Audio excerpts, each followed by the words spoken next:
When my daughter-in-law Jessica called me 3 days before Christmas and told me I wasn't welcome at dinner because I make everyone uncomfortable, I sat there holding the phone, listening to her list my crimes like she was reading charges in court.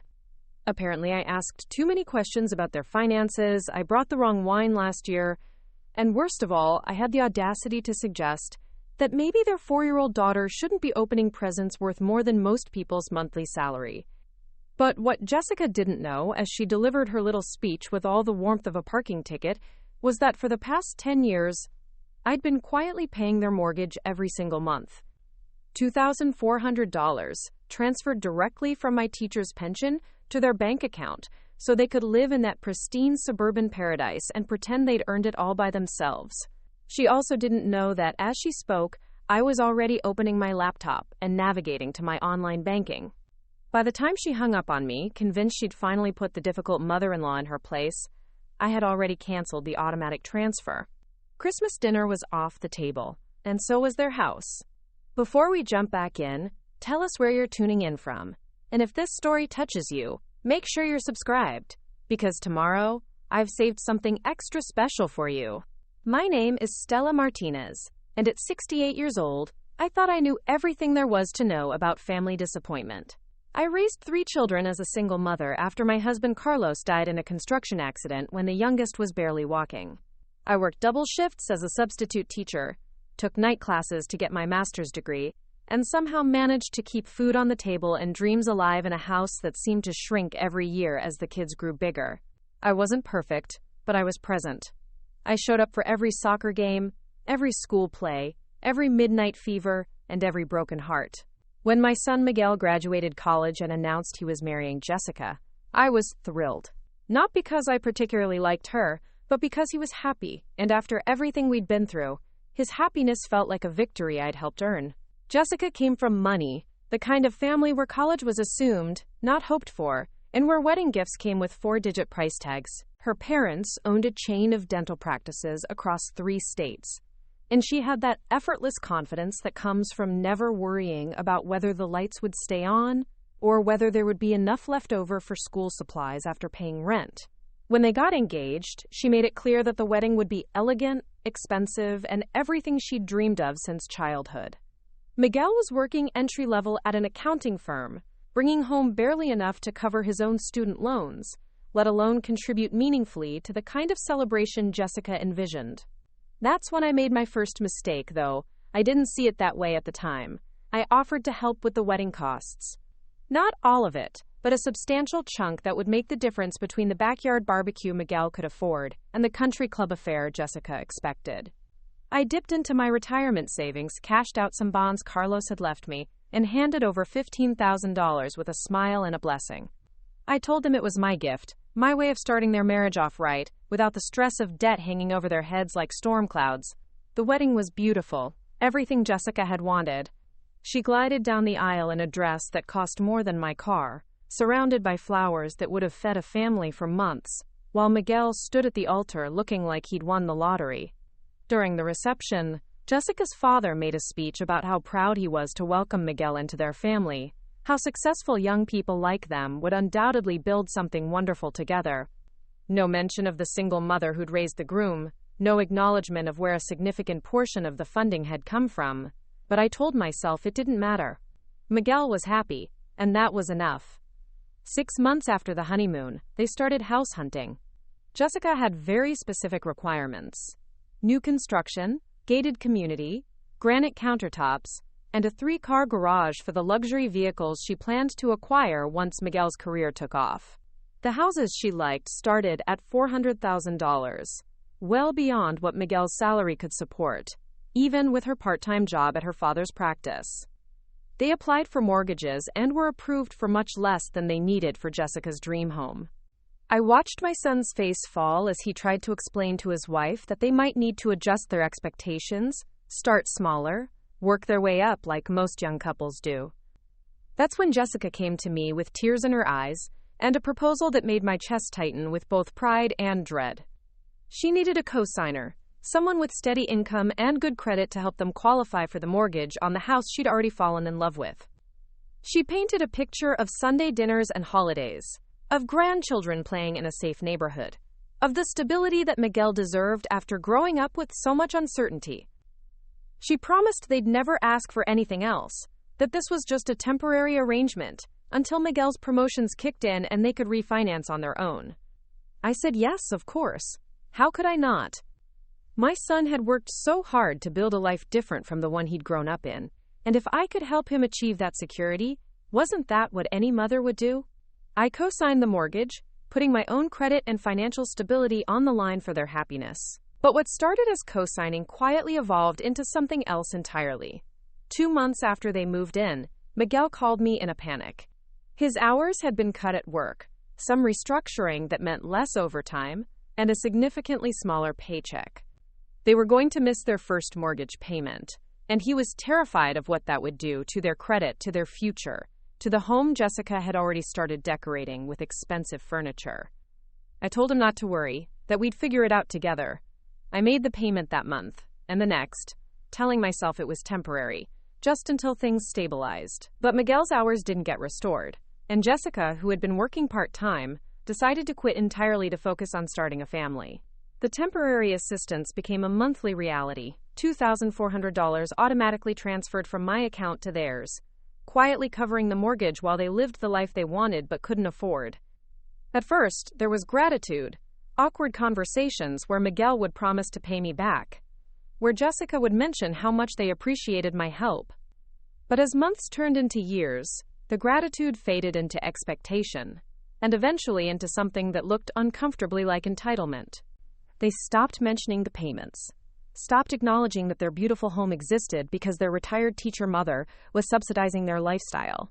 When friends or family complimented their house, their cars, their vacations, Miguel and Jessica accepted the praise, as if it was all the natural result of their hard work and smart planning. The transformation was gradual, but unmistakable. Jessica, who had once been deferential and grateful, began treating me with a subtle condescension that grew bolder over time. She'd correct my grammar in public, roll her eyes when I shared stories from my teaching days, and make little comments about how different generations had different standards. When their daughter Sophia was born, Jessica made it clear that while my babysitting services were appreciated, my parenting advice was outdated and unwelcome. She enrolled Sophia in a private preschool that cost more per month than some people's rent, bought her toys and clothes with price tags that made me dizzy, and spoke about giving their daughter advantages that clearly implied I had failed to provide those same advantages to Miguel. Miguel, caught between his wife and his mother, began to distance himself from me in small ways that accumulated into a wall I couldn't climb. He stopped calling as often.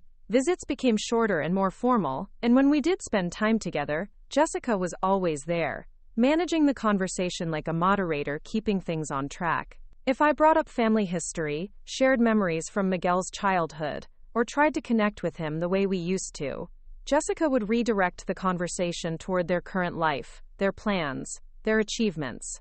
The worst part wasn't the lack of recognition or even the growing disrespect. It was watching my son become someone I barely recognized, someone who seemed to believe that his success was entirely self-made, who looked at my modest apartment and simple lifestyle with something that felt dangerously close to pity. 10 years of mortgage payments, 10 years of making sure they never had to worry about losing their home, 10 years of quietly ensuring their stability while they built their perfect life, and I had somehow become the embarrassing relative they tolerated rather than the foundation they stood on. Christmas had always been our time, the one holiday when family took precedence over everything else. Even after Miguel married Jessica, even as the dynamic shifted and changed, Christmas dinner remained sacred. We'd gather at their beautiful house, the one I was paying for, and for a few hours we'd remember what it felt like to be family.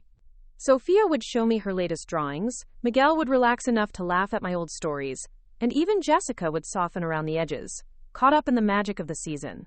But this year felt different from the moment I walked through their front door 3 weeks before Christmas.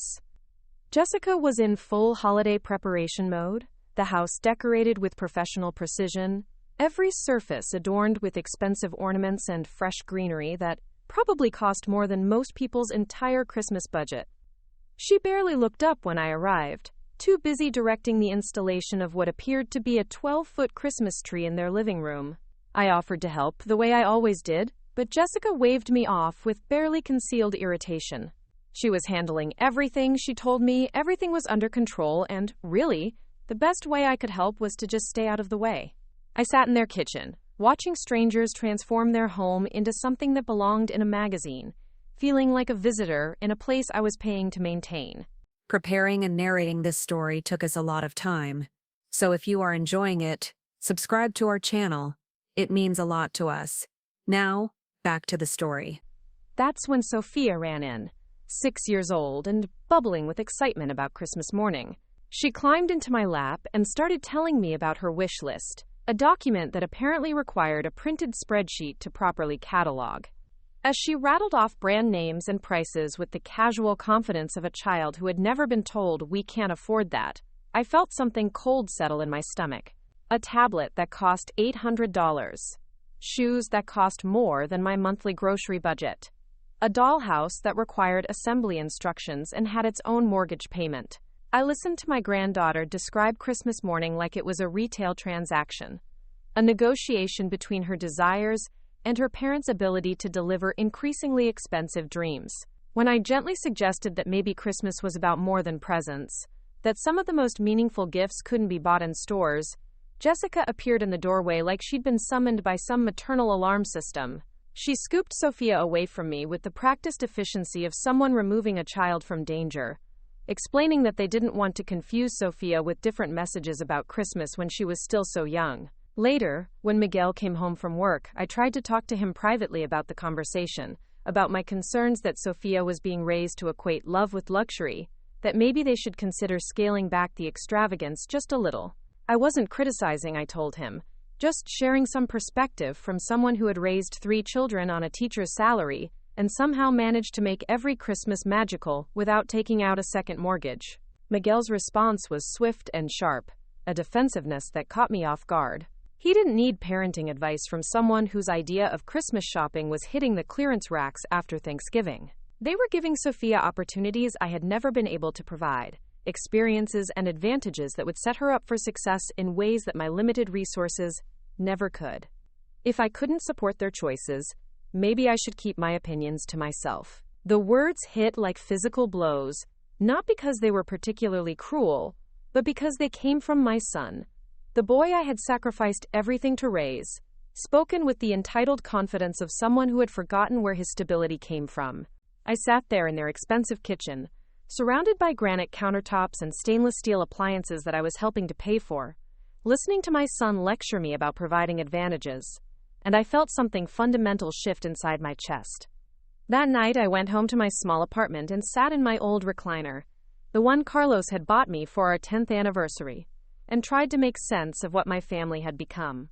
Somewhere along the way, my generosity had transformed into expectation, my support had become invisible, and my presence had shifted from treasured to tolerated. I wasn't their family foundation anymore. I was their silent financial partner, expected to contribute without acknowledgement, and to accept whatever crumbs of affection they offered in return. The next day, I did something I hadn't done in years. I called my daughter Maria, who lived 2 states away with her own family, and told her everything. Not just about the Christmas conversation, but about the 10 years of mortgage payments, about the growing disrespect, about the way Miguel and Jessica had slowly but systematically erased my contributions from their story while continuing to benefit from them. Maria was quiet for a long time after I finished talking, the kind of silence that meant she was processing something that changed her understanding of everything she thought she knew. Finally, she spoke, and her voice was tight with anger that wasn't directed at me. She had wondered, she said, how Miguel and Jessica managed to afford their lifestyle on his salary.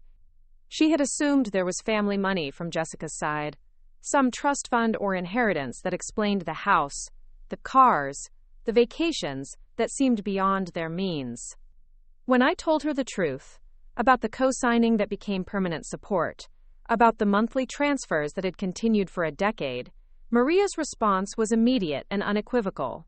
I was being used, she said, taken advantage of by people who had learned to see my generosity as their right rather than my choice. She asked me what I wanted to do about it, whether I was ready to stop enabling their lifestyle at the expense of my own financial security. I didn't have an answer that day, but I promised to think about it. For the next 2 weeks, I watched Miguel and Jessica's social media posts, Their casual documentation of a life funded by my retirement savings. Pictures of expensive dinners, weekend trips, shopping excursions that cost more than my monthly pension.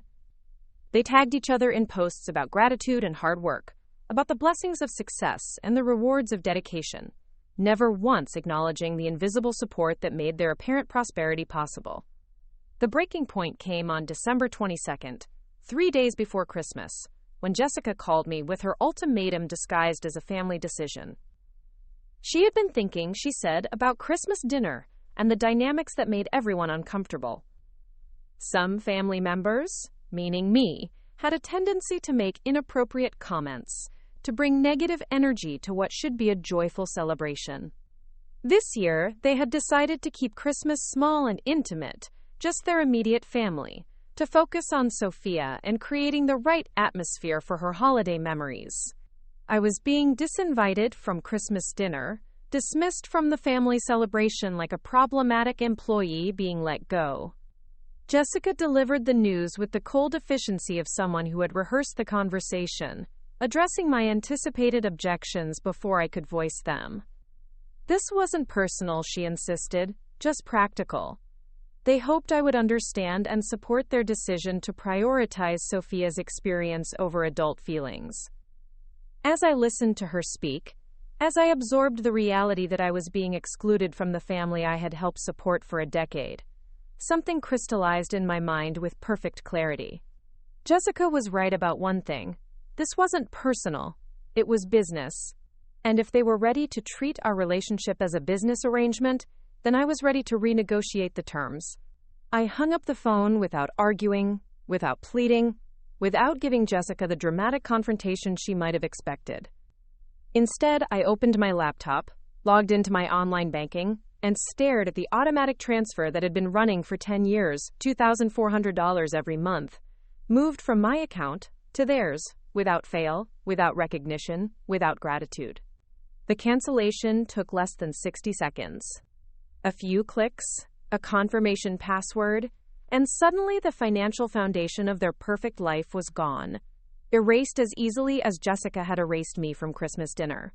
I sat back in my chair, looking at the screen that confirmed the cancellation, and felt something I hadn't experienced in years.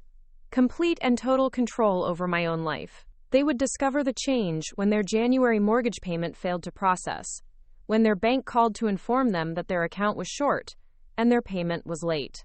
By then, I would be long past the point of caring about their panic, their scrambling, their sudden realization that the lifestyle they had taken for granted was never actually theirs to begin with. Christmas was still 3 days away, and I had some planning to do. Not for family dinner, not for gift giving, not for maintaining the illusion that I was still welcome in the life I had been quietly funding. I was planning for the conversation that would inevitably come, for the moment when Miguel and Jessica discovered that their silent partner had decided to withdraw from the partnership, effective immediately.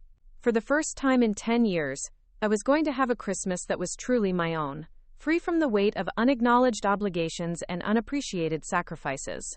And if my son and daughter-in-law wanted to continue living in their beautiful house, surrounded by their expensive possessions, maintaining their carefully curated lifestyle, they were going to have to figure out how to do it without me. The phone calls would come soon enough, frantic and desperate, full of apologies and promises and sudden recognition of everything they had taken for granted. But for now, in the quiet of my small apartment, surrounded by the modest decorations I had put up for no one but myself, I felt something I hadn't experienced in years. The simple pleasure of being in control of my own story, my own resources, my own Christmas. Christmas Eve morning arrived with the kind of crisp December air that usually filled me with anticipation. But this year, I woke up feeling lighter than I had in months. While other families were rushing through last-minute preparations and gift wrapping, I sat at my kitchen table with a cup of coffee and my laptop, methodically going through 10 years of financial records, bank statements, transfer receipts, mortgage payment confirmations, every piece of documentation that proved what I had been doing for Miguel and Jessica while they built their perfect life on my foundation. I wasn't gathering evidence for some dramatic confrontation or legal battle. I was simply organizing the truth. creating a clear picture of exactly how much of my retirement security I had invested in their happiness. The numbers were staggering when I added them up. $288,000 over the decade, not counting the wedding contribution, or the countless smaller gifts and emergency bailouts that had become routine. Nearly $300,000 from a teacher's pension, money that should have been securing my own future instead of subsidizing theirs. But what struck me most as I reviewed the records wasn't the financial impact, though that was significant enough. It was the pattern of communication that accompanied each payment. In the early years, there were grateful phone calls, thank you notes, promises to pay me back as soon as Miguel's career took off. By year 3, the gratitude had become perfunctory, brief acknowledgments that felt more like checking a box than expressing genuine appreciation. By year 5, the payments had become so routine that they stopped mentioning them altogether, as if the money simply materialized in their account through some natural process that had nothing to do with my sacrifice. I printed out the bank statements from the last 2 years and spread them across my dining table, studying the dates and amounts like a detective examining evidence. December payments made while I ate Christmas dinner alone because they were too busy with Jessica's family. Anniversary payments made while they posted pictures from expensive restaurants I couldn't afford. I let it go to voicemail, not out of spite, but because I wanted to hear what his message would sound like now that their financial reality had shifted. The voicemail was brief and confused. There seemed to be some kind of mix-up with their mortgage payment, he said. The bank had called about an insufficient funds situation, which didn't make sense because they always had enough in their account for the automatic withdrawal. Could I call him back when I had a chance? He sounded genuinely puzzled, not yet connecting my Christmas dinner dismissal with their sudden financial shortfall. I deleted the message without calling back. If Miguel wanted to discuss their mortgage situation, he could do it like an adult, acknowledging what he was asking for and why he needed my help. The days of pretending that their financial stability happened automatically, without my involvement, were over. If they wanted my money, they would have to admit they needed my money, and they would have to ask for it with the respect and gratitude that such a request deserved. The second call came 2 hours later, this time from Jessica.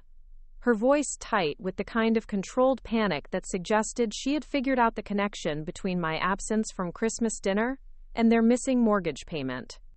Her message was longer, more detailed, and significantly more desperate than Miguel's had been. She started with a breathless explanation about how Christmas morning had been disrupted by calls from their bank, how they couldn't understand why their mortgage payment had failed when they always kept their account properly funded. Then she transitioned into what sounded like a prepared speech about family misunderstandings, about how maybe there had been some confusion about Christmas dinner, about how they had never meant to hurt my feelings or make me feel unwelcome. The message ended with a direct plea for me to call them back immediately, to help them resolve whatever technical issue was preventing their mortgage payment from processing. She spoke as if the problem was mechanical, a glitch in the banking system rather than a deliberate decision on my part to stop subsidizing their lifestyle. Even in crisis, Jessica couldn't bring herself to acknowledge the reality of what I had been doing for them, couldn't admit that their financial stability depended entirely on my continued generosity. I saved the message instead of deleting it, not because I planned to respond, but because it was perfect evidence of how completely they had detached my contributions from their understanding of their own lives. Even when faced with the immediate consequences of my withdrawal, Jessica's first instinct was to frame it as a technical problem rather than a relationship problem, to assume that my money would always be available regardless of how they treated me. The third call came that evening, Miguel again, his voice significantly less composed than it had been in the morning. This message was angry, accusatory, demanding that I explain what I had done and why their mortgage payment had been rejected. He had spent the day on the phone with their bank, he said, trying to understand why the automatic transfer that had been running for years had suddenly stopped. The bank had finally explained that the funding account had been closed or modified, and Miguel had put together enough pieces to realize that I was responsible for their crisis. His tone shifted between fury and desperation as he explained that they were facing late fees, credit damage, and potential foreclosure proceedings if the payment wasn't made immediately. How could I do this to them? He demanded, especially at Christmas, especially knowing that Sophia was in the house, especially after everything they had built together. He accused me of being vindictive, of punishing them for setting reasonable boundaries about family gatherings, of using money as a weapon to control their lives. The irony was breathtaking. Miguel was accusing me of using money to control their lives, while simultaneously demanding that I continue providing the money that had been controlling my life for a decade. He was outraged that I had withdrawn financial support they had never acknowledged receiving, furious that I had stopped subsidizing a lifestyle they claimed to have earned through their own hard work and smart planning. I listened to the message 3 times, not because I was reconsidering my decision, but because I was marveling at the complete lack of self-awareness it revealed. Miguel genuinely seemed to believe that I owed them continued financial support, that my money was somehow their right rather than my choice.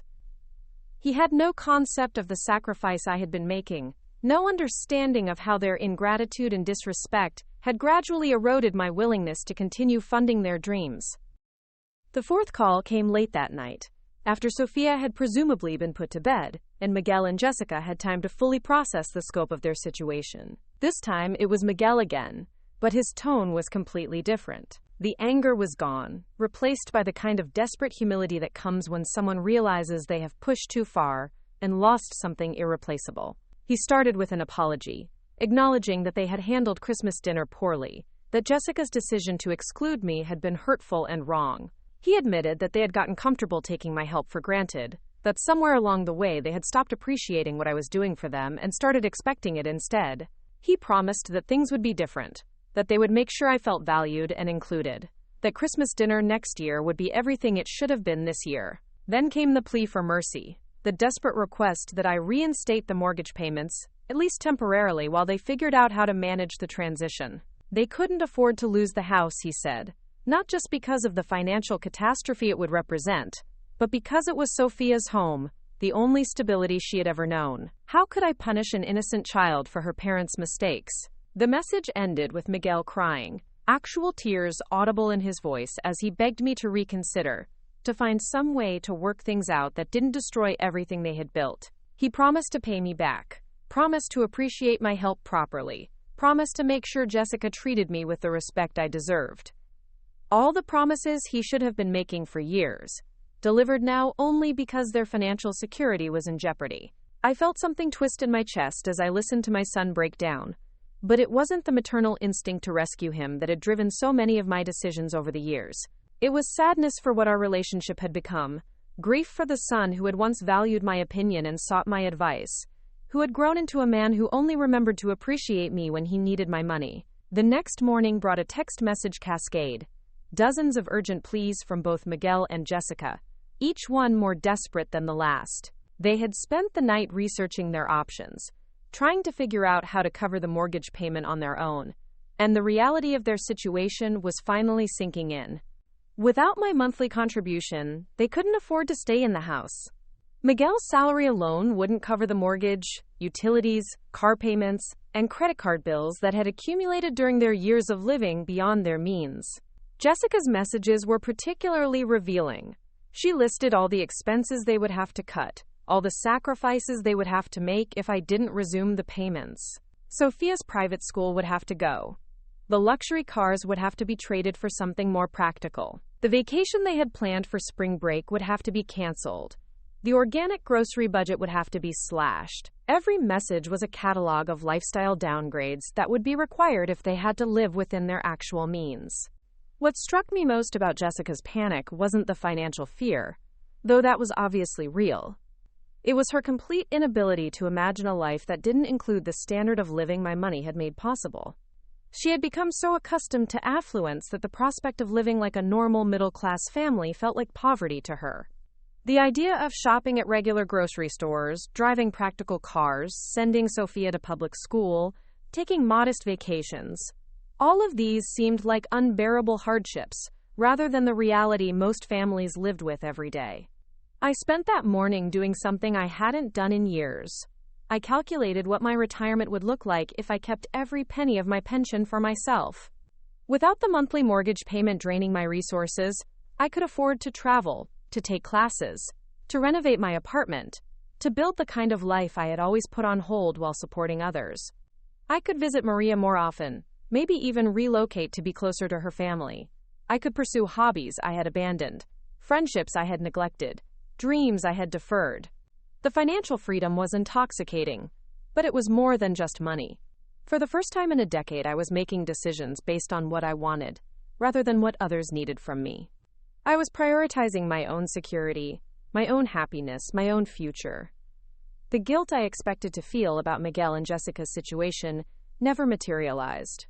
Instead, I felt relief, the kind of deep satisfaction that comes from finally aligning your actions with your values. That afternoon, I did something that surprised even me. I called a travel agent. Not to plan some elaborate vacation I couldn't afford, but to inquire about a trip I had been dreaming about for years. A 2-week tour of Spain, visiting the small villages where Carlos's family had originated, seeing the places he had described from his grandmother's stories.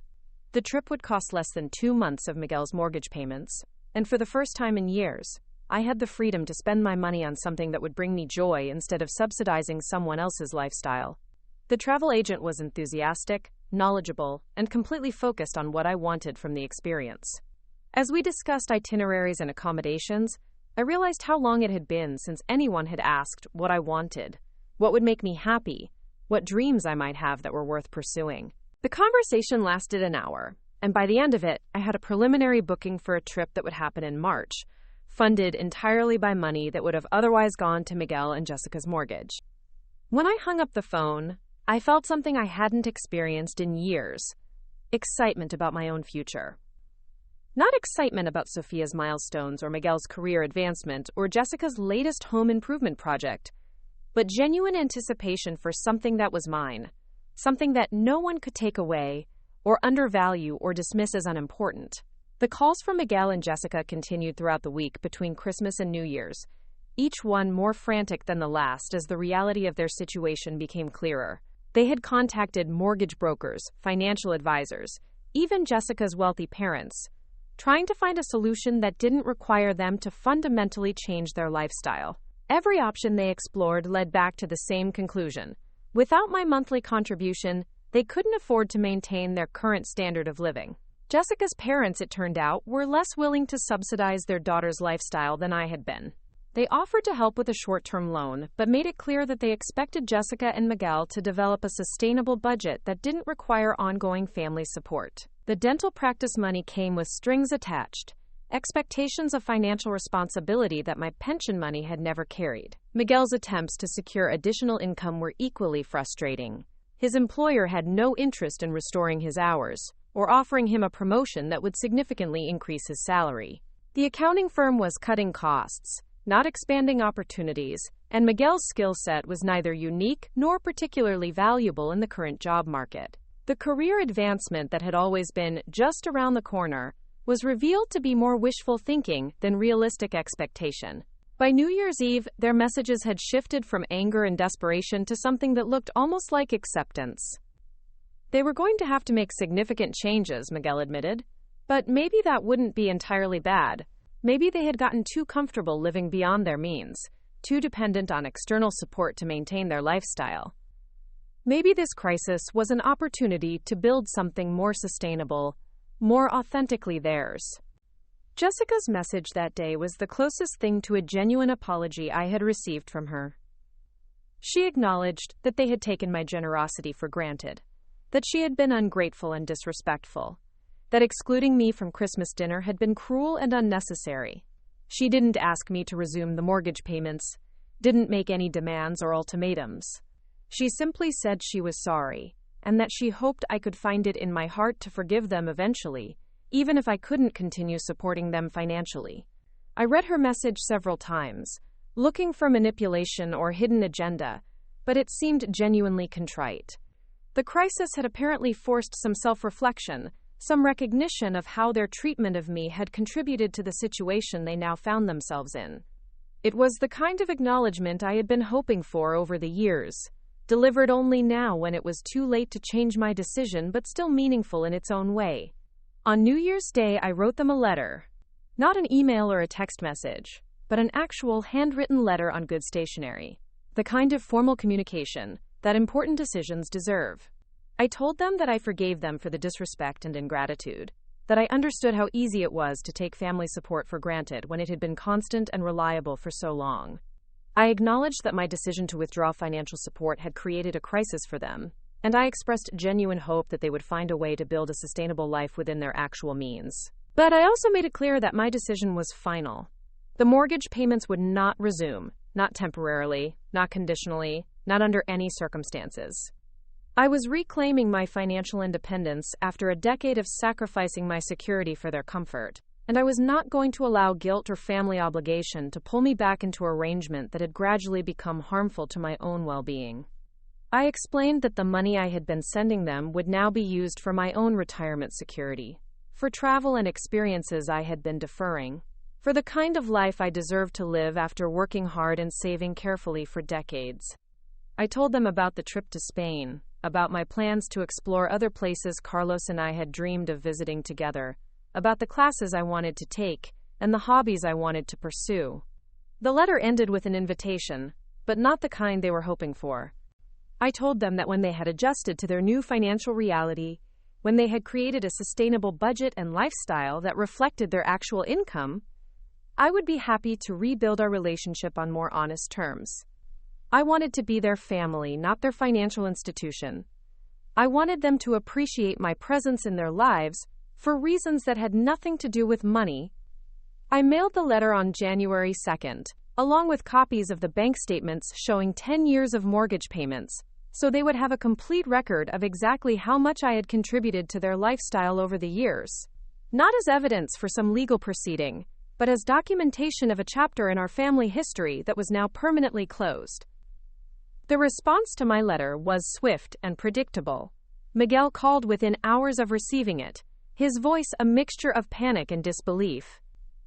He had somehow convinced himself that my withdrawal of support was temporary, a negotiating tactic designed to secure better treatment rather than a permanent change in our relationship.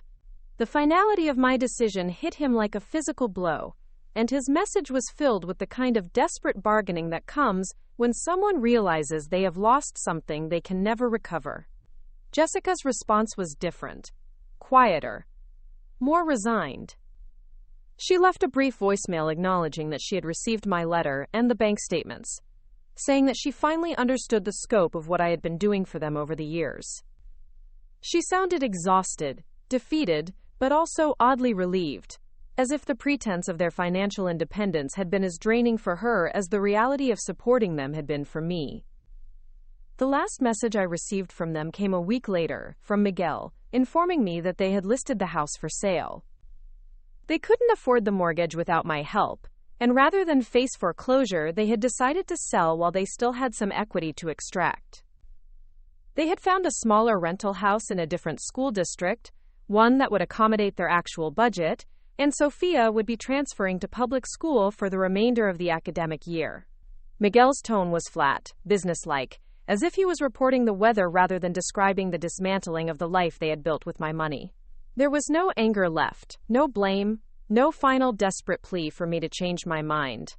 Just acceptance of the reality that their lifestyle had been unsustainable without my subsidies, and resignation to the adjustments that would be required to live within their means.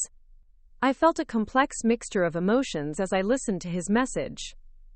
Sadness for the end of their dreams, relief that the financial burden was finally off my shoulders, and something that might have been pride that they were handling the transition with more maturity than I had expected. Selling the house was the responsible choice, the adult choice, the choice they should have made years ago instead of relying on my pension to maintain their illusions of prosperity. 2 weeks later, Maria called to check on how I was handling the aftermath of my decision. I told her about the letters, the phone calls, the house sale, and the surprising absence of guilt that I had expected to feel. Instead of regret, I was experiencing something closer to liberation, the freedom that comes from finally aligning your actions with your values after years of compromising your own security for someone else's comfort. Maria listened quietly as I described my travel plans, my apartment renovation ideas, my intention to take art classes and join a book club, and pursue all the interests I had put on hold during my decade of financial sacrifice. When I finished, she was quiet for a long moment before saying something that brought tears to my eyes. "Mom, you sound like yourself again." I had forgotten what that sounded like. She was right. For the first time in years, I was making plans based on what I wanted rather than what others needed from me. I was prioritizing my own happiness, my own security, my own dreams. I was living like someone who mattered, whose wishes and desires were worth considering, whose future was worth investing in. The hardest part of the transition wasn't the guilt or the family drama, or even the sad end of Miguel's marriage to the lifestyle I had been funding. The hardest part was learning to believe that I deserved to put myself first, that my happiness was worth protecting, that my money was mine to spend on my own dreams, rather than everyone else's expectations. February arrived with an unexpected phone call from Sophia's school counselor, Mrs. Chen, asking if I could come in for a meeting about my granddaughter's adjustment to her new educational environment. The public elementary school was concerned about Sophia's behavior since her transfer, particularly her comments about money, and her apparent confusion about why her family had suddenly moved to a smaller house and why certain luxuries were no longer available. I sat across from Mrs. Chen in her modest office, surrounded by colorful children's artwork and motivational posters, listening to her describe Sophia's struggles with empathy-building exercises, where students discuss different family financial situations. Sophia had apparently told her classmates that poor people were just lazy, that anyone could afford nice things if they worked hard enough, and that families who shopped at discount stores or received free lunch were making bad choices. The counselor's tone was gentle but concerned, as she explained that Sophia's comments were causing social difficulties with other children, many of whom came from working-class families, where parents held multiple jobs just to make ends meet. Sophia couldn't understand why her new classmates didn't have the same material possessions she was accustomed to, and she had been making innocent but hurtful observations about their clothing, their lunches, their birthday parties that featured homemade cakes instead of elaborate celebrations. Mrs. Chen asked if there had been significant changes in Sophia's home environment that might explain her confusion about economic realities. I found myself in the strange position of explaining that Sophia was experiencing her first encounter with financial limitations, that her previous lifestyle had been artificially inflated beyond her parents' actual means, and that she was now learning to navigate the world that most children her age inhabited naturally. The meeting lasted an hour, during which Mrs. Chen provided resources for helping children adjust to financial transitions, and suggested strategies for teaching Sophia about economic diversity and social sensitivity. As I drove home from the school, I felt an unexpected wave of sadness for my granddaughter, who was paying the price for lessons she had never been taught about money, privilege, and the reality that most families faced. That evening, I called Miguel to discuss Sophia's school situation. It was our first direct conversation since the mortgage payments had stopped, and the awkwardness was immediate and overwhelming. Miguel sounded tired, older somehow, his voice carrying the weight of responsibilities he had never fully shouldered before. He confirmed that Sophia was struggling with the transition, not just to a new school, but to a completely different understanding of what normal life looked like. Miguel explained that they had been trying to help Sophia understand their new circumstances without making her feel responsible or frightened about their financial situation.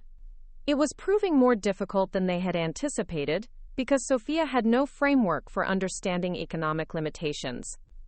She had never been told no because of money, never been asked to choose between competing desires because of budget constraints, never seen her parents make financial sacrifices or trade-offs. The conversation revealed just how completely my financial support had shielded not only Miguel and Jessica from economic reality, but Sophia as well. She had grown up believing that wanting something was essentially the same as being able to afford it, that her desires automatically translated into purchases, that financial stress was something that happened to other families but never to hers. My monthly mortgage payments had created a bubble of artificial prosperity that extended far beyond housing costs into every aspect of their family culture. Miguel asked, tentatively, if I might be willing to spend some time with Sophia to help her process the changes in their family situation. Not to provide money or resume financial support, he clarified quickly, but to offer the kind of grandmotherly wisdom that might help a 6-year-old navigate her first real experience with disappointment and limitation. He sounded genuinely humble as he made the request, acknowledging that Sophia needed guidance they weren't equipped to provide. I agreed to take Sophia for an afternoon, curious to see how my granddaughter was processing the dramatic changes in her world, and hoping to offer some perspective that might ease her transition. We arranged to meet at a local park, neutral territory that didn't carry the emotional weight of either of our homes or the memories of our previous family dynamics. Sophia arrived at the park with Miguel, her small face serious in a way that seemed too adult for her age. She hugged me with the automatic affection of childhood, but I could sense her confusion about our family situation even in that simple greeting. Miguel stayed for a few minutes, long enough to ensure Sophia was comfortable, then left us alone to navigate our first real conversation since Christmas. We started on the swings, Sophia pumping her legs with the determined energy of a child working through complicated emotions. She asked me directly why her family had moved houses, why she couldn't go to her old school anymore, why mommy and daddy seemed worried all the time now. Her questions were matter of fact, delivered without accusation but with the expectation that adults should be able to explain the world in ways that made sense. I chose my words carefully, explaining that sometimes families have to make changes when their money situation changes, that it was normal and okay for parents to make different choices about spending when their income was different than they thought it was. Sophia listened intently, her swing gradually slowing as she processed this information. Then came the question I had been dreading. Did you used to give mommy and daddy money, Grandma Stella? Daddy said you were helping them, but now you're not helping anymore. Are you mad at us? The directness of her question caught me off guard, but I realized that Sophia deserved an honest answer, one that acknowledged her intelligence while protecting her from adult complexities she wasn't ready to understand. I told her that I had been helping her parents with some of their bills, but that I had decided it was time for them to handle their own money, just like she was learning to handle her own responsibilities as she got older.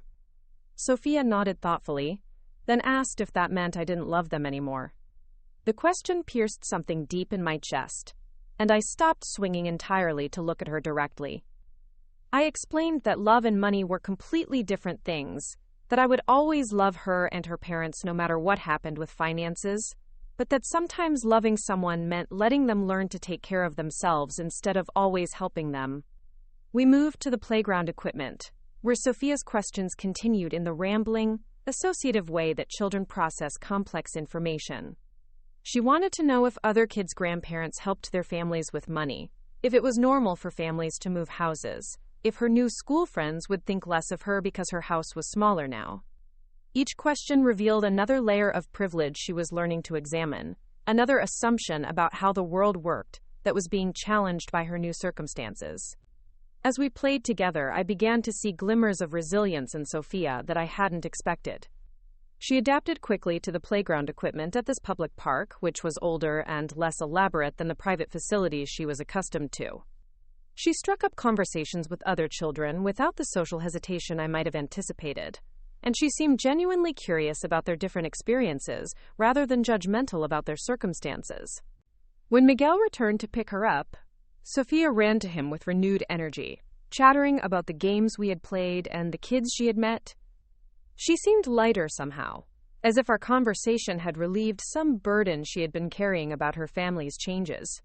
Miguel thanked me quietly, acknowledging that Sophia needed perspectives beyond what he and Jessica could provide as they all adjusted to their new reality.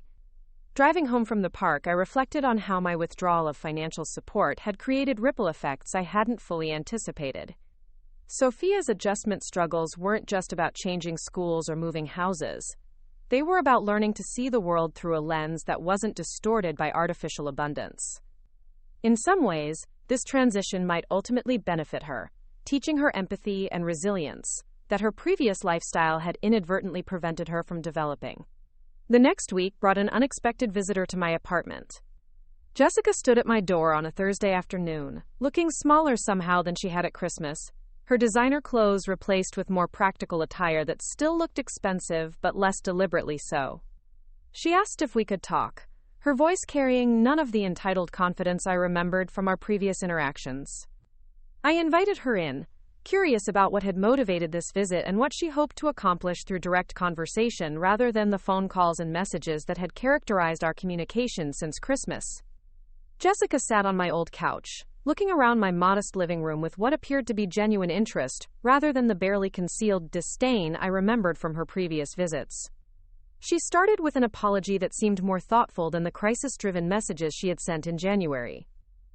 Jessica acknowledged that she had been ungrateful for my financial support, that she had treated me poorly despite my generosity, and that her decision to exclude me from Christmas dinner had been cruel and unnecessary. But what surprised me was her admission that the financial crisis had forced her to examine aspects of herself that she didn't like, patterns of entitlement and materialism that had shaped her relationship with money and family. Jessica explained that the process of downsizing their lifestyle had been more difficult than she had expected, not just practically, but emotionally. She had realized how much of her identity had been tied to external markers of success, how thoroughly she had absorbed the message that her worth was measured by her possessions, her home, her ability to provide luxury experiences for Sophia. Losing those markers had forced her to confront who she was without them, and the answer had been unsettling. She described the process of selling the house, of sorting through belongings that suddenly seemed excessive and unnecessary, of explaining to Sophia why they couldn't keep toys and clothes that served no real purpose beyond displaying wealth. Jessica had been surprised by how liberating it felt to let go of things she had once considered essential, how much lighter she felt, without the pressure to maintain appearances that had gradually consumed more and more of her mental energy. The conversation lasted 2 hours, covering topics we had never discussed honestly before. Jessica talked about the pressure she had felt from her own family to maintain a certain standard of living, the expectations that had made accepting my financial help feel justified rather than temporary. She admitted that she had never fully understood where our mortgage money came from, what sacrifices I was making to provide it, or how long the arrangement had been intended to last. What struck me most about our conversation was Jessica's apparent genuine interest in understanding my perspective, in acknowledging the harm that her behavior had caused rather than simply apologizing for it. She asked about my retirement plans, my dreams for travel, my feelings about spending a decade supporting their lifestyle at the expense of my own security. She listened without defensiveness, without trying to justify or minimize her role in creating the situation that had ultimately become unsustainable. Before she left, Jessica made a request that surprised me. She wanted to bring Sophia by occasionally, not for financial assistance or family obligation, but to maintain a relationship between grandmother and granddaughter that wasn't complicated by money or adult conflicts. She acknowledged that Sophia needed stability and continuity in her relationships, especially during this transitional period, and she hoped that my decision to withdraw financial support didn't mean withdrawing from Sophia's life entirely. I agreed to regular visits with Sophia, with the clear understanding that these would be purely social interactions, grandmother and granddaughter spending time together without the complex dynamics that had characterized our family relationships when money was involved. Jessica seemed genuinely relieved by my willingness to maintain this connection, and for the first time since Christmas, our interaction felt like a conversation between family members rather than a negotiation between creditor and debtor. After Jessica left, I sat in my quiet apartment reflecting on how different our conversation had been from any previous interaction we had shared. Without the weight of financial obligation hanging over our relationship, without the unspoken resentment and unacknowledged dependence that had colored every exchange for years, we had been able to talk honestly about our feelings, our mistakes, and our hopes for moving forward. March brought my long-anticipated trip to Spain, the journey Carlos and I had dreamed of taking together to explore his family's ancestral villages. I had worried that traveling alone would feel lonely or overwhelming, but instead I found myself relishing the freedom to set my own pace, to linger in places that spoke to me, to change plans spontaneously without considering anyone else's preferences or limitations. The small villages in Andalusia were everything Carlos had described and more, places where time seemed to move differently, where community connections spanned generations, where people took pride in simple pleasures rather than complex acquisitions. I spent my days wandering through narrow streets lined with whitewashed houses, sitting in plaza cafes watching local life unfold, visiting churches where Carlos's great-grandparents had been married and baptized. In one village, I met an elderly woman named Carmen, who invited me to join her family for Sunday dinner, after learning about my connection to the area. Her small house was filled with 3 generations of relatives, multiple conversations happening simultaneously in rapid Spanish. Children playing between the adults' chairs while enormous platters of homemade food circulated around a table that had clearly been in the family for decades. Watching Carmen's family interact, I was struck by the warmth and ease of relationships that weren't complicated by financial dynamics or unspoken obligations. Everyone contributed what they could to the meal, the conversation, the childcare, the cleanup. But the contributions felt organic and reciprocal, rather than burdensome or resentful. Love was expressed through presence and attention, rather than through financial support or material gifts. Carmen told me about her own children and grandchildren, some of whom had moved to larger cities for work, but returned regularly to maintain family connections. She spoke about the importance of teaching young people to appreciate what they had, rather than always striving for more, about finding joy in relationships and experiences, rather than possessions and status symbols. Her perspective resonated deeply with my own recent discoveries about the difference between supporting family and enabling dependency.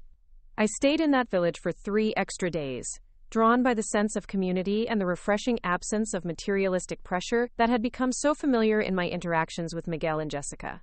Carmen's family included me in their daily routines, with the kind of effortless hospitality that made me feel valued for who I was, rather than what I could provide for them. When I finally returned home from Spain, I felt renewed in ways I hadn't expected. The trip had provided more than just a change of scenery. It had offered a different model for family relationships, a reminder that love and support could be expressed in countless ways that didn't involve money or sacrifice, or the gradual erosion of boundaries that had characterized my support for Miguel and Jessica. I brought back small gifts for Sofia, simple things that reflected the places I had visited, rather than expensive tokens designed to impress. When Jessica brought her by for our first post-trip visit, Sofia was genuinely excited to hear about my adventures, to see the photographs I had taken, to learn about the different foods I had tried and the people I had met.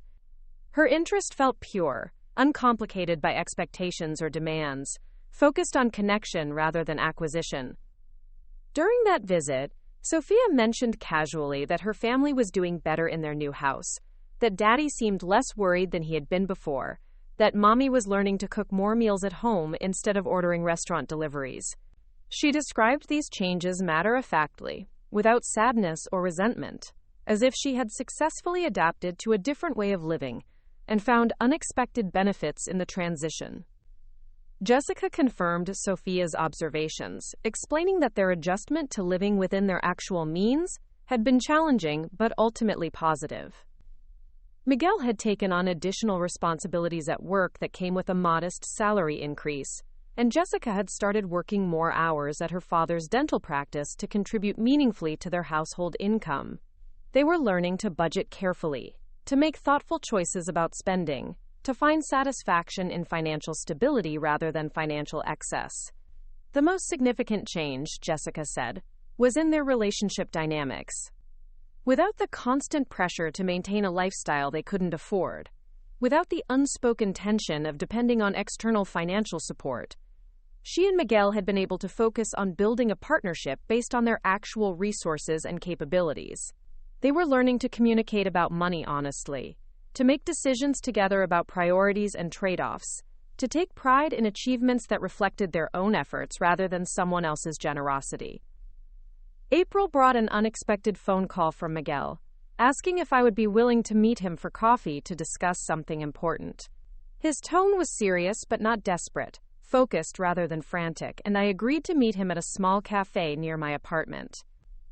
I was curious about what had motivated this request, what he hoped to accomplish through direct conversation rather than the tentative phone calls that had characterized our recent interactions.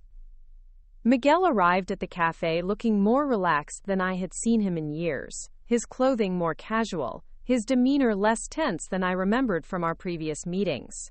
He ordered coffee and a simple pastry, making small talk about the weather and my recent trip to Spain, before transitioning to the real purpose of our meeting. He wanted to show me something, he said, pulling out a folder filled with financial documents, bank statements, budget spreadsheets, savings account records, all meticulously organized and annotated in his careful handwriting. Miguel explained that he had been working with a financial advisor to create a comprehensive budget based on their actual income, to establish savings goals that reflected their real priorities, to build the kind of financial foundation he should have been developing all along. The documents showed 3 months of careful money management, detailed tracking of every expense, strategic choices about spending that prioritized long-term stability over short-term gratification. Miguel had calculated exactly how much they had been living beyond their means during the years I had been supplementing their income, and the number was staggering even to him. They had been spending nearly 40% more than they earned, a gap that had been invisible to them because my contributions had made it sustainable. But the purpose of showing me these documents wasn't to demonstrate how much they had depended on my support, Miguel explained. It was to prove that they were finally learning to live responsibly, to make financial decisions based on their own resources, to build a lifestyle that was genuinely sustainable without external assistance. He wanted me to see that my decision to withdraw support had ultimately forced them to develop skills and habits they should have been practicing all along. Miguel then shifted to the real reason for our meeting. He wanted to establish a repayment plan for the money I had contributed to their mortgage over the years. Not immediately, he clarified, because they were still adjusting to their new budget and couldn't afford large payments. But he had calculated that with careful saving and disciplined spending, they could begin paying me back within 2 years, with the full amount repaid over perhaps a decade. The proposal was detailed and realistic, showing specific amounts they could afford to send me each month once their financial situation stabilized further. Miguel emphasized that this wasn't contingent on any resumption of support from me, that they were committed to repaying the debt regardless of whether our family relationship improved. He seemed to understand that rebuilding trust would require actions rather than promises, consistency rather than dramatic gestures. I was touched by the effort Miguel had put into creating this repayment plan, by his apparent commitment to taking responsibility for the financial assistance I had provided over the years. But I was also realistic about the challenges of collecting debt from family members, about the potential for renewed conflict if their circumstances changed, or if the payments became burdensome. After thinking it over for several days, I made a decision that surprised even me.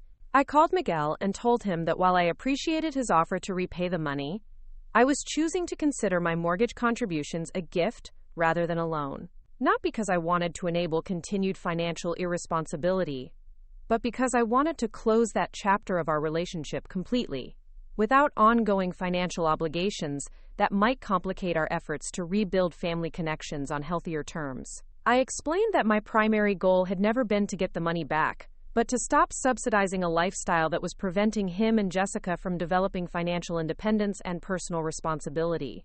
Since that goal had been achieved, since they were finally learning to live within their means and manage their own resources, I preferred to let the financial aspects of our past relationship remain in the past. Miguel was quiet for a long moment after I explained my decision, and when he finally spoke, his voice was thick with emotion.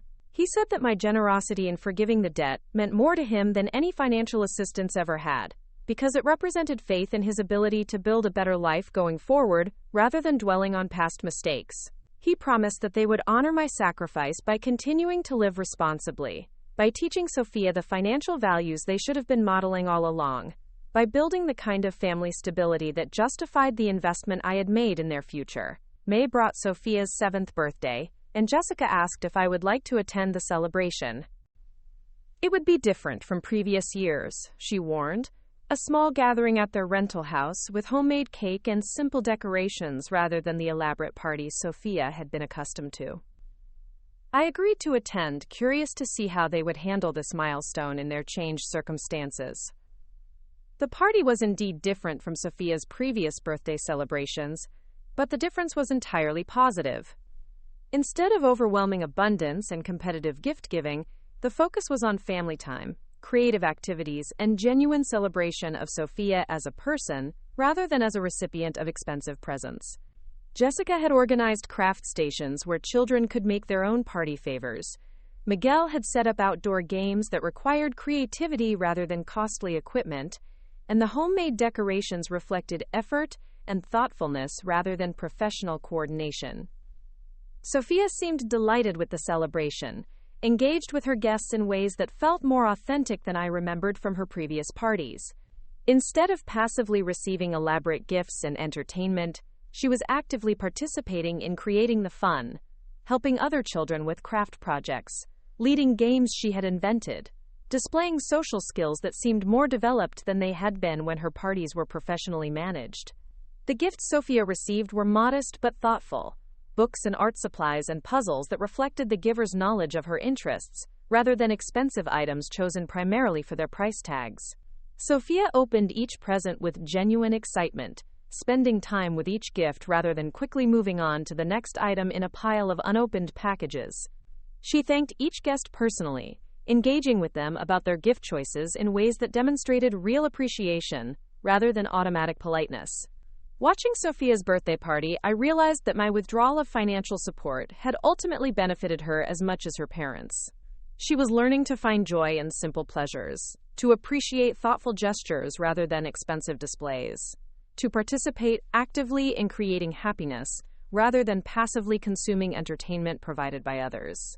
The skills she was developing would serve her well throughout her life, teaching her to build meaningful relationships and find satisfaction in experiences that didn't depend on external funding. After the party, as I helped Jessica clean up, she mentioned that planning the celebration had been more enjoyable than organizing Sophia's previous birthdays. Without the pressure to compete with other families' expenditures, without the stress of managing elaborate logistics and expensive entertainment, she had been able to focus on what would genuinely make Sophia happy rather than what would impress other parents or maintain their family's image. Jessica also told me that Sophia had specifically requested a smaller party this year, saying she preferred having fewer guests so she could spend more time with each friend. The transition to a different lifestyle had apparently taught Sophia to value quality over quantity, in ways that Jessica hadn't expected a 7-year-old to understand. Sophia was developing discernment and preferences based on her own experiences, rather than external expectations about what childhood celebrations should include. As spring turned to summer, I began to see the long-term effects of my decision to withdraw financial support from Miguel and Jessica. Their initial crisis had evolved into sustainable adaptation, their panic had transformed into purposeful planning, and their resentment had gradually shifted toward something that looked like gratitude. Not gratitude for the years of financial assistance, though they acknowledged that, but gratitude for the difficult lesson in financial responsibility that my withdrawal had ultimately provided. Sophia was thriving in her new school environment, having developed friendships with children from diverse economic backgrounds, and gained perspective on different ways of living that her previous isolated abundance had prevented her from experiencing. Her teachers reported that she was becoming more empathetic, more appreciative of opportunities, more willing to work hard for achievements, rather than expecting success to be delivered automatically. Miguel and Jessica's marriage seemed stronger than it had been during their years of financial stress disguised as prosperity. They were working together towards shared goals, making joint decisions about priorities and trade-offs, building the kind of partnership that comes from facing challenges together, rather than avoiding them through external support. Their relationship was no longer built on the shaky foundation of maintaining appearances they couldn't afford, but on the solid ground of honest communication about their actual resources and realistic dreams. For me, the summer brought a new sense of purpose and direction that had been missing during my decade of financial sacrifice for their lifestyle. I enrolled in art classes I had been wanting to take for years, joined a book club that met weekly at the local library, volunteered at a literacy program that connected me with people who appreciated my teaching skills without expecting ongoing financial support. I also began planning another trip, this time to Italy, to explore regions Carlos and I had dreamed of visiting together. But this trip would be different from my journey to Spain. Less about honoring the past and more about embracing the future I was building for myself.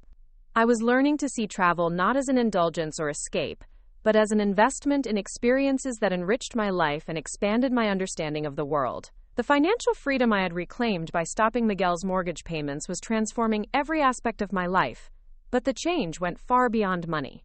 I was rediscovering interests and friendships I had neglected during my years of family-focused sacrifice, reconnecting with parts of myself that had been dormant, while I concentrated on supporting others' dreams at the expense of my own aspirations. Most importantly, I was learning to value my own happiness and security as worthy of protection and investment. For too many years, I had treated my own needs as secondary to everyone else's wants, my own dreams as less important than other people's immediate desires. The decision to withdraw financial support from Miguel and Jessica had been the first step in reclaiming my right to prioritize my own well-being, to build a life that reflected my values rather than other people's expectations. As summer drew to a close, I realized that the crisis that had begun with Jessica's Christmas dinner exclusion had ultimately liberated all of us from patterns that were harmful to everyone involved. Miguel and Jessica were learning to build sustainable success based on their own efforts.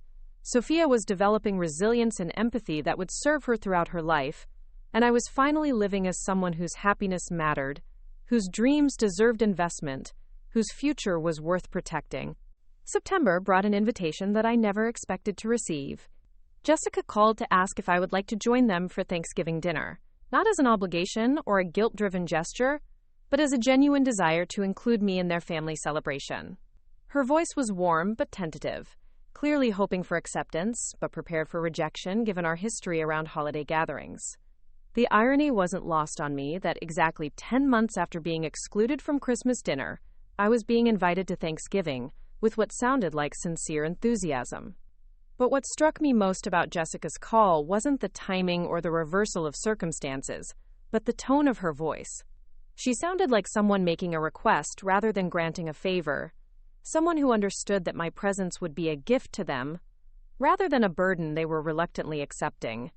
Jessica explained that they had been planning a modest Thanksgiving celebration, cooking together as a family, and focusing on gratitude for the progress they had made over the past year.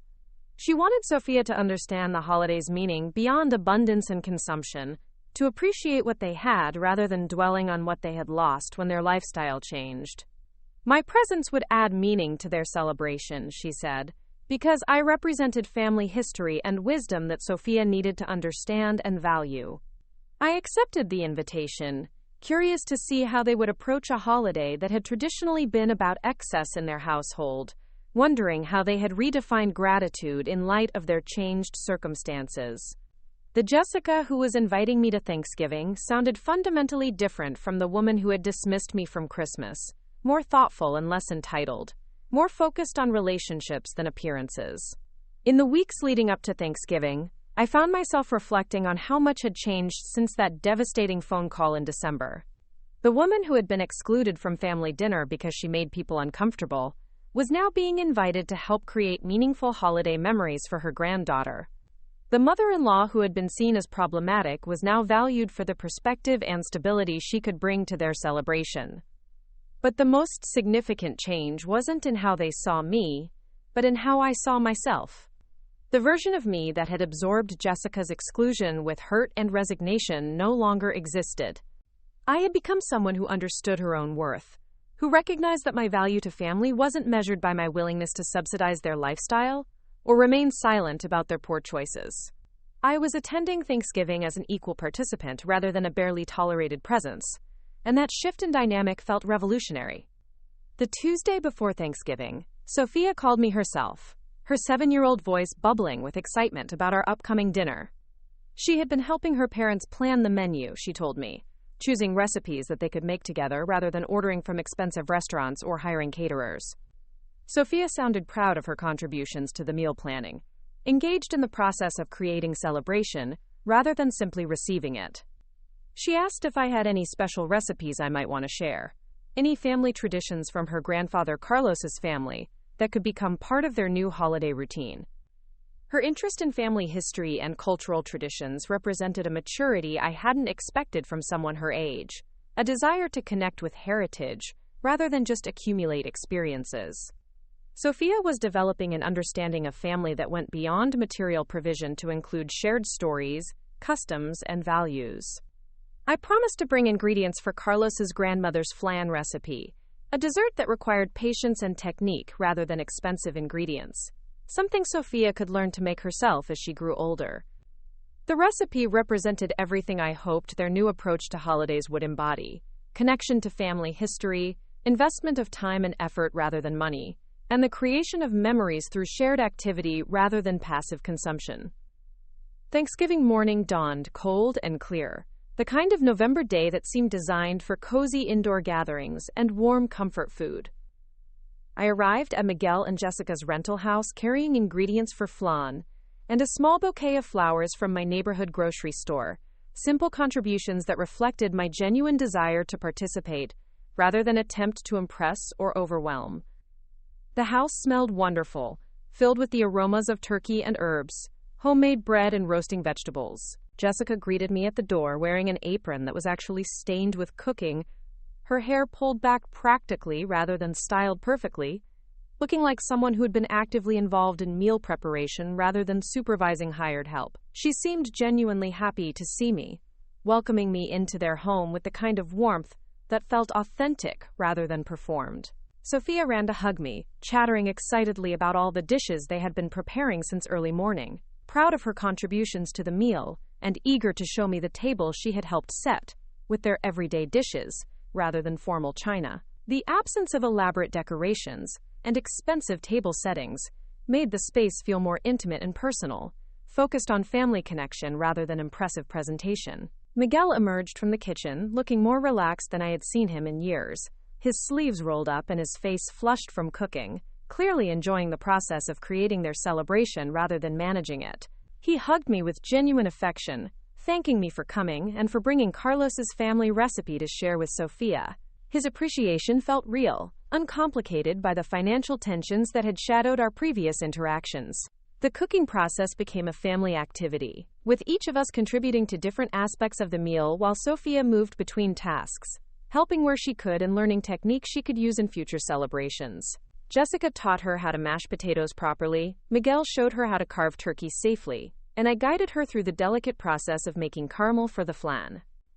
Sophia absorbed each lesson eagerly, treating cooking as an adventure rather than a chore.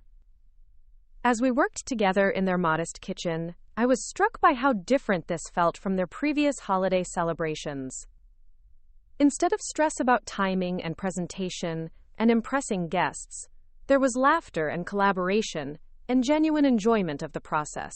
Instead of focusing on having the most elaborate meal or the most expensive ingredients, they were concentrating on creating something together that reflected their love for each other.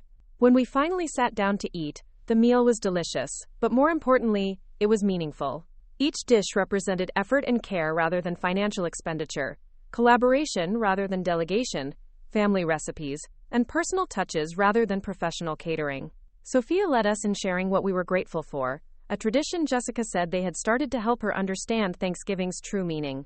Sophia's gratitude list was illuminating and touching. She was thankful for her new school friends who had taught her about different ways of living, for learning to cook with her parents, for having a smaller house that felt cozier than their old one, for grandparents who told her stories about family history.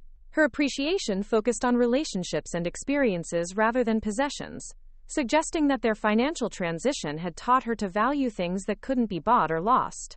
Jessica expressed gratitude for learning to manage their own finances, for discovering that she was capable of more than she had realized, for the stronger partnership she and Miguel had developed through facing challenges together.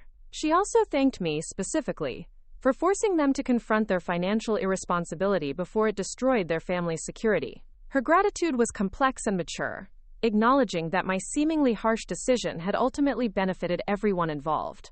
Miguel's gratitude centered on the pride he felt in building a sustainable life through his own efforts, the satisfaction of providing for his family within their actual means, and the peace that came from honest financial communication with Jessica.